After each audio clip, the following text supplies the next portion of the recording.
Hello hi सांग मैंने जय जगन्नाथ पवित्र रथयात्रा उपलक्षे आपण समस्त को आम तरफ ढेर सारा शुभेच्छा और शुभकामना। समस्ते कहती तुम डोरी जेबे जाए लगिनी सेबे जाए पूरी कहीं भी जापारती केजाणी प्रभु तुम्हें आमको केबे डाकिब आम पूरी जाई तुम दर्शन करूँ पूरी ना कौन है प्रभु तुम्हें आमको तुम दर्शन लगी डाकिच से आम बहुत खुशी से आम जगन्नाथ दर्शन करने लगी मंदिर में आसी पहुँचीगलु। आम आसी पहुँचला बेलू रथटी को सुंदर भाव सज कर प्रथमे आम मंदिर भीतर को आसी भलरे भलरे तीन ठाकुर को दर्शन कलु। तीन ठाकुर को प्रणाम करी तांको आगे निजर सब मन कथा जनाई तापर आसीगलु आम प्रसाद सेवन करबा। मते आ मो स्वामी को प्रसाद बहुत भल लागे क्या प्रसाद बहुत भल लागे कमेंट रे निहाती जणाइबे। तापर मु एठी टिके जलजीरा पानी टिके पी देइथिली।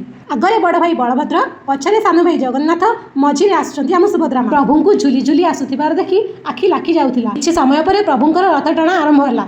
जीवन में प्रथम करी प्रभुंकर रथ टाणीबार सौभाग्य मते मिलला। सतरे मते बहुत खुशी लगिला। प्रभुंकर रथ टाणी सारी आम आसी पहुँचीगलु आम रूम रे। जदि आपको मोर वीडियो भल लगुता है लाइक शेयर एंड सब्सक्राइब निहाती करिवे। पुणी देखा गोटे न्यू वीडियो। जय जगन्नाथ।